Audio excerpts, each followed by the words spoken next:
Bapak Ibu yang dirahmati Allah Subhanahu wa Ta'ala, ini peristiwa besar Fathu Makkah. 10.000 kaum muslim berangkat dari Madinah menuju Makkah untuk membebaskan kota Makkah dari kemusyrikan.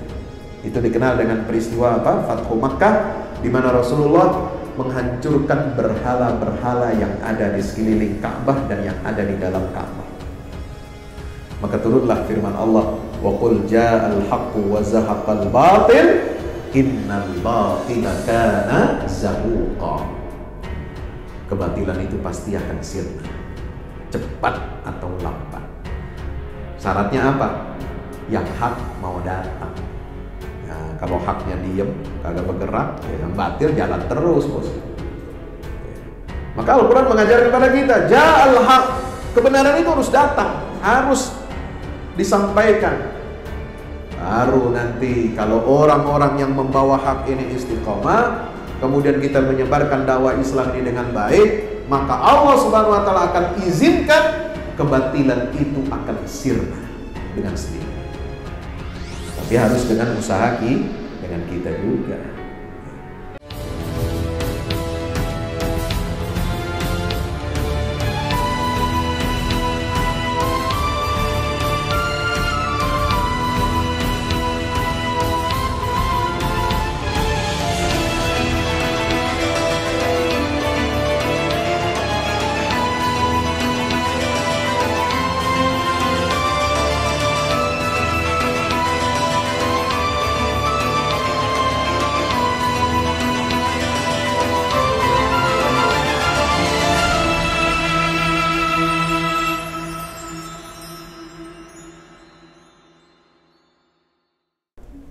Alhamdulillahi Rabbil Alamin, wal aqibatu lil muttaqin, wala udwana illa ala zalimin. Asyhadu an la ilaha illallahul malikul haqqul mubin, wa asyhadu anna Muhammadan abdullahi wa rasuluh al-mab'utsu rahmatan lil alamin. Allahumma salli wa sallim wa barik ala nabiyyina Muhammad wa ala alihi wa ashabihi wa man tabi'ahum bi ihsanin ila yaumiddin. Subhanaka la ilma lana illa ma 'allamtana innaka antal alimul hakim wa qur rabbi zidni ilma warzuqni fahma.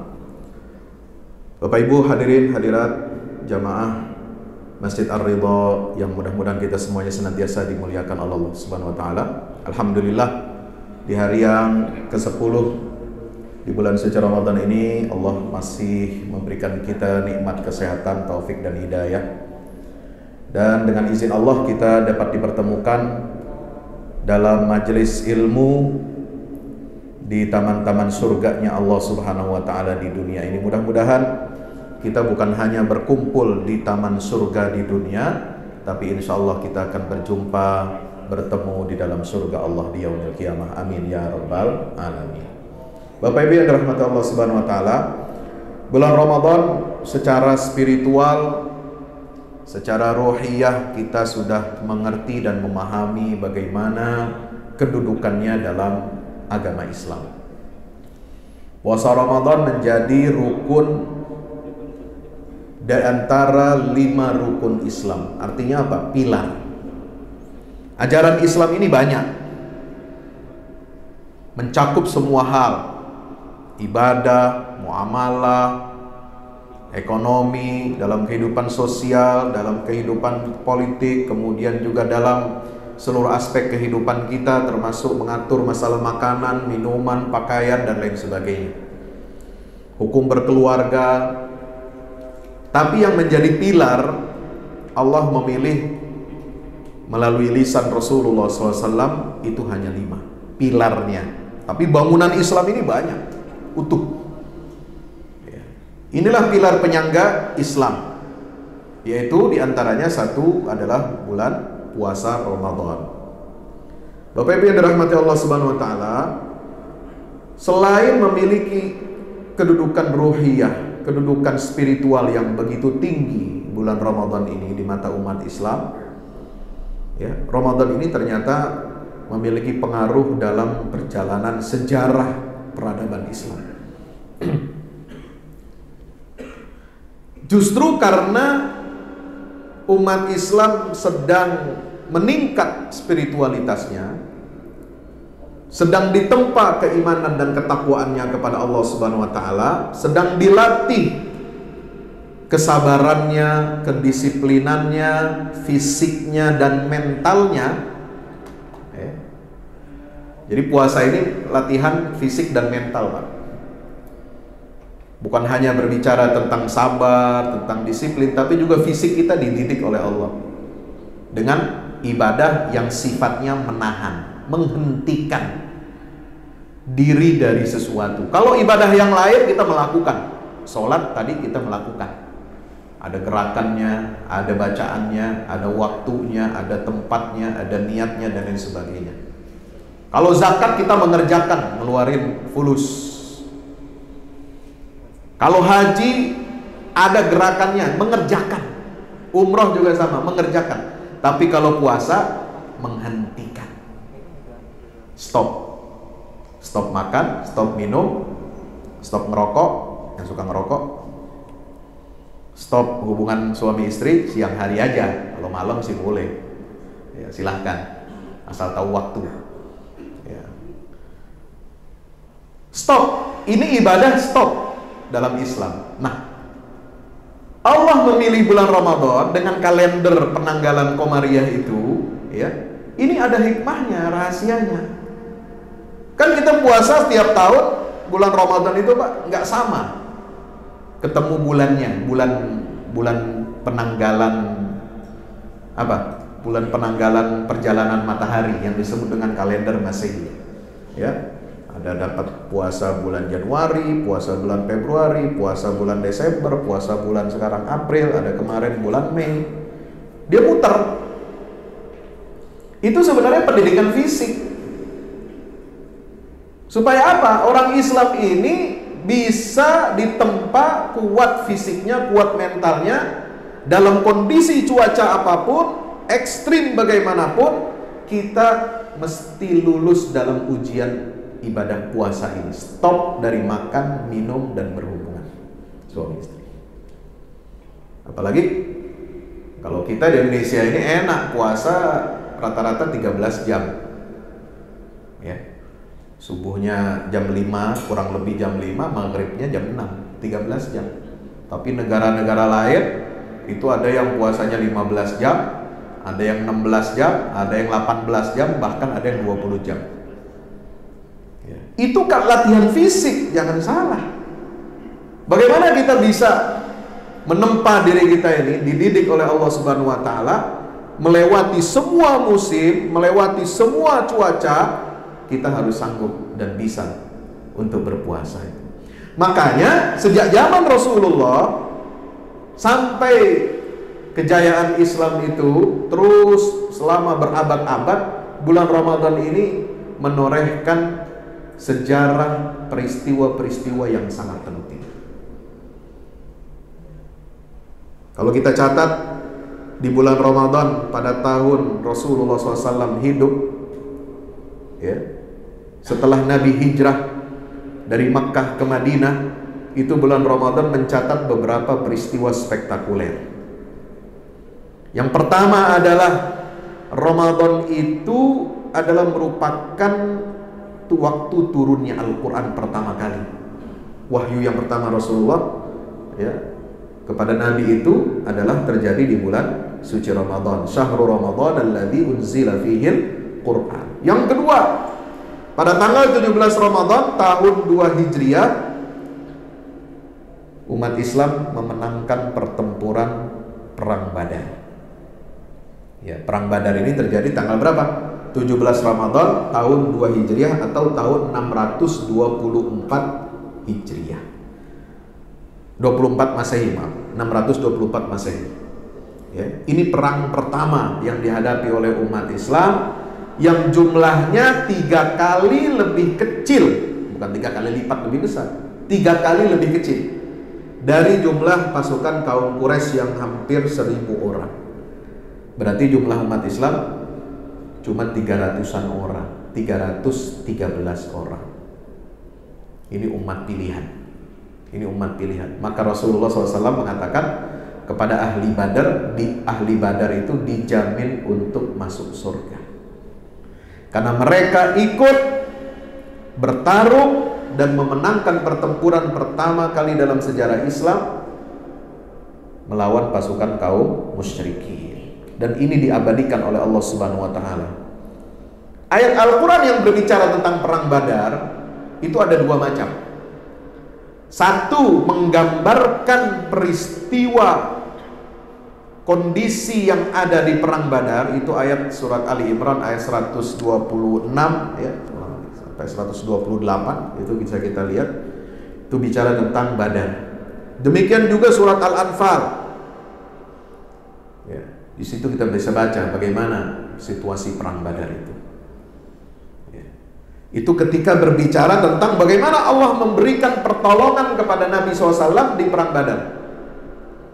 Ketika Nabi berdoa di tenda komando di perang Badar itu, Nabi berdoa, "Ya Allah, ini kelompok Quraisy yang membangkang telah datang dengan segala kesombongannya." Kata Nabi SAW. Ini doanya. Nabi itu berdoa Pak, sampai angkat tangan tinggi-tinggi. Kata Abu Bakar yang menyaksikan itu, saya aja sampai nangis ngelihatnya. Karena apa? Selendang Nabi jatuh. Angkat tangan tinggi-tinggi. Sampai lengan jubahnya Rasulullah itu kelipat sampai kelihatan ketiaknya. Saking khusyuknya Rasulullah SAW berdoa itu. Ya Allah, inna hadhil isabah qad ja'at bi kulli kibriyaiha. Kelompok yang sombong ini datang untuk memerangi agamamu ini dengan penuh kesombongan. Ya Allah, kata Nabi SAW, in tahlik hadhil isabah falan tu'bada fil ardi ba'daha abadan. Kalau hancur pasukan Islam pada hari ini, maka engkau tidak akan lagi disembah, tidak akan lagi diesakan oleh orang-orang yang ada di dunia ini. Karena itulah pertempuran perang Badar ini disebut di dalam Al-Quran itu sebagai apa? Yaumul Furqan, hari pembeda antara yang hak dan yang batil, hari pemisah, hari yang paling menentukan. Maka Allah turunkan apa? Bala tentaranya, malaikat itu dikirimkan, diutus turun ke bumi untuk apa? Untuk membantu pasukan kaum muslimin. Bi alfin minal malaikati murdifin. 1000 malaikat. 1000 malaikat aja udah nyamai kekuatannya kaum musyrikin. Ditambah lagi 313 pasukan Islam. Jadi jumlahnya udah lebih besar daripada mereka. Subhanallah. Bapak Ibu yang dirahmati Allah SWT, maka Nabi SAW dan umat Islam menghadapi pertempuran Badar ini dalam keadaan berpuasa. Apa enggak boleh buka puasa waktu perang? Boleh. Dalam keadaan masyaqqah. Tapi rasa-rasanya di dalam ayat Al-Quran yang boleh mengganti puasa kayaknya enggak disebut di situ orang perang, ya kan? Yang ada di situ apa? Man kana minkum maridun aw ala safarin. Siapa yang sakit atau sedang bepergian, fa'iddatun min ayyamin ukhra, diganti hari lain, qadha. Wa 'alal ladzina yutiquna fidyatun ta'am miskin. Orang yang enggak mampu berpuasa karena apa? Udah tua, udah terentak. Sakit menahun. Pekerja yang sepanjang hari, sepanjang tahun dia pekerja kasar. Ya. Dia nggak bisa mengandalkan keahliannya untuk kerja yang lain. Dia nafkahnya emang dari situ aja. Nggak bisa ganti hari lain, karena hari lain juga dia kerja panas-panas, terik matahari. Kalau kita enak di sini dalam AC, di gedung, di ruangan. Ya. Orang yang kerja konstruksi bangunan, kecuali dia ada cuti bulan Ramadannya atau dia proyeknya nggak sepanjang tahun, nah boleh dia ganti di luar hari selain bulan Ramadan. Tapi kalau enggak, cukup dengan membayar fidyah. Fidyatun ta'amu miskin. Orang berperang, ada pengecualiannya nggak di situ puasa? Enggak kan? Makanya umat Islam berpuasa. Dan ketika berpuasa itu, Apalagi jumlah ketika umat ini sedikit, ini sangat luar biasa dahsyat. Doa-doa dipanjatkan, doanya orang puasa tidak ditolak kata Rasulullah SAW. Mereka sedang bersemangat beribadah kepada Allah, mereka taqarrub kepada Allah, mereka menghadapi dua jenis jihad. Jihad pertama melawan hawa nafsu dengan berpuasa, jihad yang kedua mereka melawan musuh-musuh yang secara lahiriah, secara zahir ingin memerangi agama Islam. Maka keutamaannya dapat di sini. Maka ahli Badar, kata Nabi, dijamin masuk surga. Alhamdulillahirabbil alamin. Apalagi peristiwa yang terjadi di masa Rasulullah SAW itu terjadi pada tanggal 21 Ramadan tahun 8 Hijriah. Jadi sudah 8 tahun Nabi hijrah Madinah, yaitu tahun 630 Masehi itu terjadi penaklukan kota Makkah. Kenapa? Karena kaum Quraisy 2 tahun sebelumnya menandatangani perjanjian Hudaybiyah dengan Rasulullah, tapi mereka langgar. Bani Bakar, sekutunya Quraisy, menyerang Bani Khuza'ah yang menjadi sekutunya Rasulullah SAW, sehingga dengan ini Rasulullah memutuskan untuk menaklukkan kota Makkah, memberi pelajaran kepada kaum musyrikin bahwa perjanjian itu sakral, perjanjian itu tidak boleh dilanggar. Kalau Anda langgar ada konsekuensinya. Kalau dulu perjanjian itu oke, kita tunduk, kita tepati, kita patuhi, konsekuensinya kami umat Islam tidak bisa pergi ke Mekah untuk melaksanakan ibadah umrah, untuk melaksanakan ibadah haji, dan untuk mengunjungi sanak kerabat keluarga kami. Maka dengan dilanggarnya perjanjian itu, Anda sendiri yang menjadikan perjanjian ini bubar dan kami berhak untuk masuk kota Makkah. Maka terjadilah penaklukan kota Makkah yang sangat damai, tidak ada pertumpahan darah. Bapak Ibu yang dirahmati Allah Subhanahu wa taala, ini peristiwa besar Fathu Makkah. 10.000 kaum muslimin berangkat dari Madinah menuju Makkah untuk membebaskan kota Makkah dari kemusyrikan. Itu dikenal dengan peristiwa apa? Fathu Makkah, di mana Rasulullah menghancurkan berhala-berhala yang ada di sekeliling Ka'bah dan yang ada di dalam Ka'bah.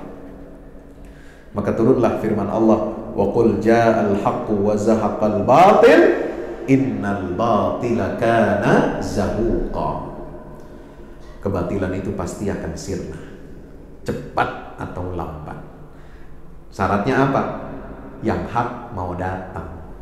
Nah, kalau haknya diem, kagak bergerak, yang batil jalan terus, bos. Maka Al-Quran mengajarkan kepada kita, ja'al haq, kebenaran itu harus datang, harus disampaikan. Baru nanti kalau orang-orang yang membawa hak ini istiqomah, kemudian kita menyebarkan dakwah Islam ini dengan baik, maka Allah Subhanahu wa taala akan izinkan kebatilan itu akan sirna dengan sendirinya. Tapi harus dengan usaha dengan kita juga. Nah, setelah itu pada tahun penaklukan Islam setelah Rasulullah wafat, setelah Rasulullah wafat, itu ada penaklukan Islam yang lain. Pada tahun 119 Hijriah. Ini nggak lama ini, 119 Hijriah. Artinya di masa tabi'in, di masa daulah Umayyah. Tariq bin Ziyad itu pada tanggal 28 Ramadan itu membawa pasukannya dan menaklukkan daratan Spanyol di semenanjung Iberia. Itu tahun berapa? 119 Hijriah. Jadi dari Afrika Utara nyebrang ke Spanyol pasukan Islam ini. Waktu itu semenanjung Iberia dalam kondisi lemah, mereka saling berperang satu sama lain, mereka berbuat zalim kepada rakyat, sehingga datanglah pasukan Islam ini untuk membebaskan mereka dari kezaliman-kezaliman tentara atau kerajaan Kristen. Ya, itu terjadi pada tanggal 28 Ramadan tahun 19 Hijriah. Ya, ini peristiwa besar, sehingga Eropa Barat masuk Islamnya lebih dulu daripada Eropa Timur. Kita tahunya Eropa Timur itu masuk Islam melalui Istanbul, melalui Ottoman Turki. Iya, itu baru terjadi tahun berapa? 1453 penaklukan Konstantinopel.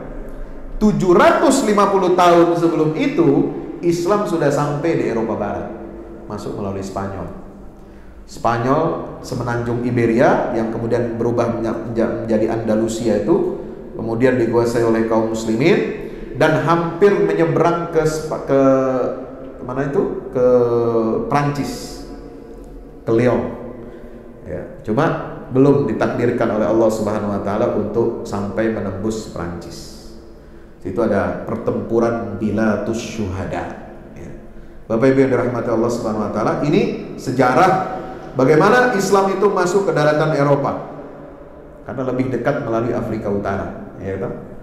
Ya, ini tanggal 28 Ramadan tahun 1119 Hijriah. Jadi awal sekali. Kemudian pada tahun 584 Hijriah, tepatnya tanggal 25 Ramadan 584 Hijriah, Salahuddin Al-Ayyubi memimpin pasukan Islam untuk membebaskan Yerusalem dari penjajahan tentara salib. Ya, itu tepatnya tanggal berapa? Tahun 1187. Ya, 1187. Itu tahun Masehinya. Nah, kalau tahun Hijriahnya itu tanggal 25 Ramadan tahun 584 Hijriah. Ya. Ini perang salib itu berlangsung selama berapa? Selama 90 tahun. Pertama tentara salib masuk Yerusalem itu tahun 1099, ya. Kemudian 1187, ya, itu umat Islam berhasil mengalahkan tentara salib dalam perang Hittin dan Salahuddin Al-Ayyubi berhasil masuk ke kota Yerusalem membawa perdamaian yang abadi. Sebelumnya nggak ada perdamaian. Ketika dijajah oleh tentara salib, itu perdamaian Islam, Kristen, Yahudi hilang. Padahal sebelumnya dari zaman Umar bin Khattab menerima kunci Baitul Maqdis dari Uskup Soforinus, itu perdamaian umat tiga agama ini langgeng.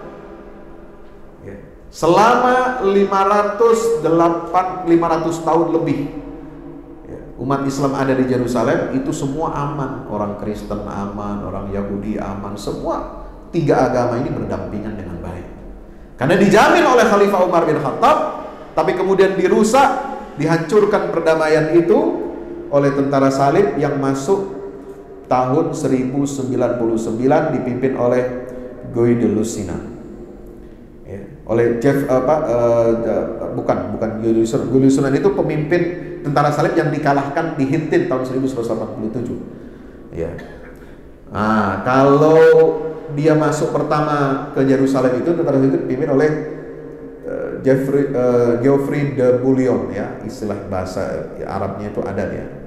Itu de Bouillon, itu yang pertama masuk ke Yerusalem tahun 1099. Tapi kemudian Raja Yerusalem yang terakhir, ya, tadinya kan Baldwin V.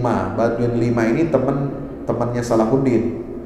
Ya, dia mau berdamai dengan umat Islam. Cuma dia mati muda. Kenapa? Karena penyakit kusta.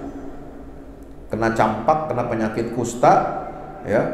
Wajah tubuhnya hancur, ya. Kalau ketemu pasukannya, ketemu tamu-tamu negara itu pakai topeng. Itu ada di film The Kingdom of God, ya, kerajaan Tuhan. Ya. Itu ada di film yang diterbitkan oleh Hollywood tahun 1999 atau 2000. Udah lama. Tapi masih bisa kita lihat kalau di YouTube, silakan lihat itu. Itu Baldwin V. Nah, dia punya penerus tahta, adiknya perempuan. Nah, ini nggak bisa jadi raja, maka suaminya yang naik tahta. Itu namanya Guy de Lusignan. Nah, Guy de Lusignan ini sombong. ya, ketika dia terima tampuk tahta itu, dia batalkan semua perjanjian damai dengan umat Islam. Bahkan jamaah haji umat Islam dari Yerusalem ke Mekah itu dibunuh di tengah jalan. Kemudian adiknya Salahuddin juga ikut dibunuh, perempuan. Maka lalu kemudian Salahuddin Al-Ayyubi menghimpun pasukan. Ini saatnya kita menghabisi tentara salib, karena mereka melanggar perjanjian itu sendiri. Persis seperti Fathu Makkah kejadiannya itu. Dan itu di bulan Ramadan, ya, tahun 584 Hijriah, ya. Bapak Ibu yang dirahmati Allah Subhanahu wa taala. Kemudian apalagi peristiwa yang terjadi? Itu adalah perang Ain Jalut. Perang Ain Jalut ini dipimpin oleh Zahir Baibars, Panglima Zahir Baibars.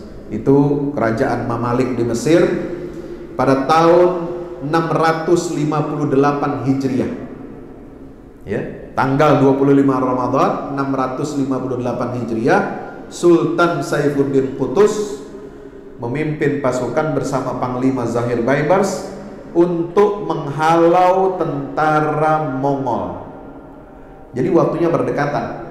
Jadi dunia Islam ini 2 abad, mulai dari abad 11 sampai abad 13 itu dikepung oleh 2 kekuatan dari timur dan barat. Kekuatan dari barat tentara salib dari Eropa, kekuatan dari timur itu tentara Mongol. Dia akan menguasai negeri-negeri Islam. Setelah menghancurkan ibu kota Baghdad, Abbasiyah tahun 1258, dia nyebrang ke Syam, kemudian mau menaklukkan negeri Syam dan Mesir. Jadi ini 2 kekuatan asing ini bersekongkol untuk melemahkan umat Islam. Mongol dan salib itu berkoalisi, berkolaborasi. Tapi sebenarnya dia saling memerangi juga. Tapi karena menghadapi musuh yang sama umat Islam, mereka lebih fokus untuk memerangi umat Islam. Karena dua-duanya punya motif sama, mencari kekayaan, harta kekayaan. Ya. Maka itu terjadi. Nah, Mongol setelah menghancurkan Baghdad tahun 1258, 1260 nyebrang ke negeri Syam, mau ke Mesir, ingin menghancurkan kerajaan-kerajaan Islam di sana, ya. Dan perjanjiannya Baitul Maqdis kalau sudah dikalahkan oleh Mongol akan diserahkan kepada tentara salib. Ya, kan tentara salib udah keluar dari Baitul Maqdis tahun 1187. 1260 artinya sekitar 70 tahun setelah itu kan tentara salib ini terus mau masuk lagi. Dia mau berupaya menjajah lagi negeri Syam, menjajah Baitul Maqdis lagi, tapi gak berhasil karena kekuatan Islam solid. Nah, sekarang ada bala bantuan datang dari Mongol yang musyrik, ingin menghancurkan kerajaan-kerajaan Islam. Nah, mereka dapat angin segar, dapat bantuan. Nah, perjanjiannya begitu. Nah, maka pada tahun 658 Hijriah, tanggal 25 Ramadan, disitulah terjadi perang Ain Jalut. Sultan Saifuddin Qutus membawa pasukan dari Mesir dan negeri Syam, 100.000 pasukan dibawa ke wilayah Jordania, lembah Laut Mati. Di situ terjadi pertempuran Ain Jalut dan tentara Mongol saat itu dihancurkan. Ya, tidak tersisa. Itu tahun 1260. Artinya selamat umat Islam ini dari kehancuran yang diakibatkan oleh tentara Mongol. Sebelumnya tentara salib. Ya, Bapak Ibu yang dirahmati Allah Subhanahu wa taala. Itulah peristiwa-peristiwa besar dalam sejarah Islam, ya, yang mengubah peta dunia. Kembalinya Yerusalem, hancurnya tentara Mongol, hancurnya kaum kafir Quraisy di Mekah, ya, dengan perang Badar dan juga Fathu Makkah, juga berdirinya kerajaan Islam di Andalusia, ya, itu yang terjadi pada kepemimpinan Tariq bin Ziyad, ya, subhanallah. Dan kemudian itu Tariq bin Ziyad itu masih awal Islam masuk, dia belum jadi kerajaan-kerajaan besar. Baru kemudian jadi kerajaan besar setelah Daulah Umayyah di Damaskus itu dilikuidasi, ya, bangkrut, diganti oleh Daulah Abbasiyah, diperangi Bani Umayyah ini oleh Bani Abbas, dan keturunan terakhir Daulah Umayyah ini melarikan diri dan masuk ke Spanyol. Itu terjadi pada bulan Ramadan. Siapa? Abdurrahman Ad-Dakhil. Jadi Gus Dur itu namanya aslinya Abdurrahman Ad-Dakhil, dikasih nama Kiai Wahid Hasyim. Ya, Abdurrahman Ad-Dakhil, tapi disingkat nggak pakai Ad-Dakhilnya, Abdurrahman aja, pakai Wahid. Ya, itu Abdurrahman Ad-Dakhil ini itu dapat julukan, namanya diberi julukan Saqar Quraisy, elangnya bangsa Quraisy. Inilah yang meneruskan kerajaan Bani Umayyah yang tadi di Damaskus itu hancur. Kemudian dia mendirikan Daulah Umayyah yang kedua di mana? Di Spanyol. Coba bayangkan. Itu tahun 138 Hijriah, tanggal 15 Ramadan. Nah, itu kuat, kerajaan kuat itu. Jadi mulai dari tahun 756 Masehi, ya, Islam di Spanyol jadi kerajaan, sampai dia hancur tahun 1492. Ya, 1490. Artinya apa? Islam di Spanyol itu berkembang selama kurang lebih 750 tahun, dan itu sebelum Konstantinopel ditaklukkan oleh Kesultanan Ottoman Turki tahun 1453. Demikianlah Bapak Ibu yang dirahmati Allah Subhanahu wa taala, perjalanan sejarah umat Islam ini luar biasa, ya. Jadi Ramadan bukan hanya untuk meningkatkan spiritualitas kita, tapi juga harus meningkatkan etos kerja kita, produktivitas kita, karya-karya peradaban kita. Ya, bulan Ramadan ini harus diwujudkan. Dan Indonesia berhasil mewujudkan itu. Kapan? Tanggal 17 Agustus 1945. Ya, hari Jumat, ketika Soekarno-Hatta proklamasi kemerdekaan Indonesia, itu bulan Ramadan, tanggal 9 Ramadan. Jangan lupa itu, ya. Udah lewat kemarin 9 Ramadan. Hari kemarin, ya. Subhanallah. 9 Ramadan. Itu sejarah nasional Indonesia mencatatnya kita cuma tahunnya 17 Agustus. Karena memang gampang, 17 Agustus itu tetap harinya, ya, tanggalnya tetap, bulannya tetap, ya begitu aja dia. Kalau 9 Ramadan kan lewat-lewat tanggalnya Pak, ya, nggak sama tiap tahun dengan kalender Masehi. Maka wajar juga kalau tidak begitu kita ingat, kita peringati, karena memang harinya beda-beda, bulannya juga beda-beda. Tapi harus kita ingat, umat Islam di Indonesia, kemerdekaan Indonesia itu terjadi pada saat umat Islam puasa. PPKI dibentuk, Panitia Persiapan Kemerdekaan Indonesia, itu dibentuk 1 hari sebelum puasa. Malamnya sahur, tarawih, siangnya baru dibentuk. Ya, hari pertama Ramadan itu malam pertama sahur dan tarawih, siangnya sebelumnya itu dibentuk PPKI oleh Soekarno. Ya, dan setelah itu 9 hari kemudian baru diproklamasikan kemerdekaan Republik Indonesia. Artinya apa? Founding fathers kita memahami betul kekuatan Indonesia ini ada pada ruh semangat Islamnya. Kenapa nggak nunggu habis bulan puasa aja? Ya kan? Orang udah nggak puasa, udah lebaran kan enak. Tapi kenapa dipilih tetap maksa proklamasi harus tanggal 17 Agustus? Yaitu bulan Ramadan. Ketika umat Islam ini spiritualnya sedang tinggi, sedang berpuasa, semangat jihadnya betul-betul diwujudkan, baik itu jihad dengan cara berpuasa melawan hawa nafsu dan jihad melawan penjajah yang ingin masuk kembali ke Republik ini, maka itulah bangsa Indonesia jangan lupa dengan sejarahnya. Ya, jangan lupa dengan sejarah. Sejarah Indonesia ini didominasi oleh sejarah Islam. Bukan kita mengecilkan sejarah peradaban yang lain. Ada peradaban Hindu, ada peradaban Buddha di Nusantara, tapi yang dominan, yang mengantarkan Nusantara ini kemudian mengalami integrasi nasional, itu adalah Islam. Secara wilayah, teritorial, integritas nasional kita ini itu disatukan oleh kekuatan-kekuatan Kesultanan Islam di Nusantara. Kalau Belanda nggak semua menguasai Nusantara. Hengkang dia, banyak kerajaan-kerajaan Islam yang tidak di bawah kekuasaan Belanda. Tapi kemudian semuanya mau ikut bersatu dalam republik. Ini kan luar biasa. Jadi wilayah teritori Indonesia itu adalah warisan dari Kesultanan Islam di Nusantara.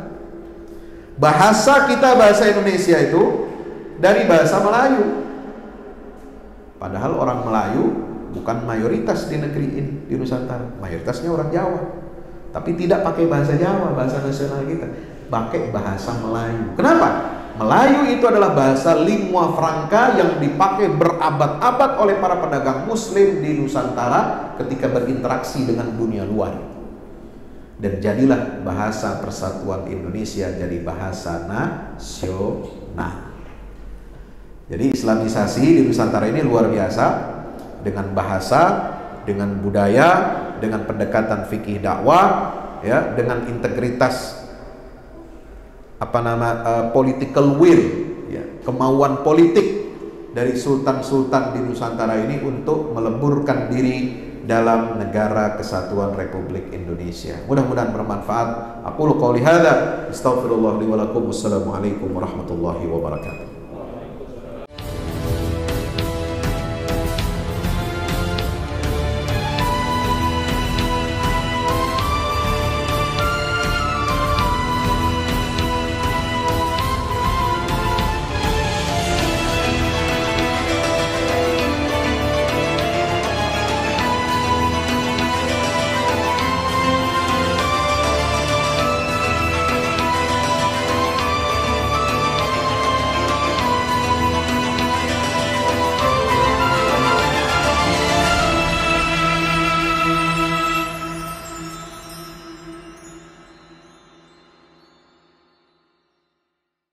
Assalamualaikum warahmatullahi wabarakatuh. Bapak Ibu para pemirsa, saya Ustadz Fadlan mengajak Bapak Ibu kita semua, ayo kita membuat investasi masa depan bersama Al-Fahmi Institute. Gedung ini sedang dibangun, membutuhkan segala dukungan dari kita semua. Maka itu saya mengajak Bapak Ibu semua, hari-hari dengan kebaikan, hari-hari dengan berinfak, hari-hari dengan bersedekah, hari-hari dengan berwakaf. Dan sangat tepat Bapak Ibu memilih wakaf bersama Al-Fahmi Institute untuk generasi Quran akan datang. Rekeningnya ada di BCA, Muamalat, dan BSM. Ada di bawah sini. Ayo, dengan Al-Fahmi Institute kita mencerdaskan umat dengan Al-Quran untuk Indonesia lebih baik. Wassalamualaikum warahmatullahi wabarakatuh.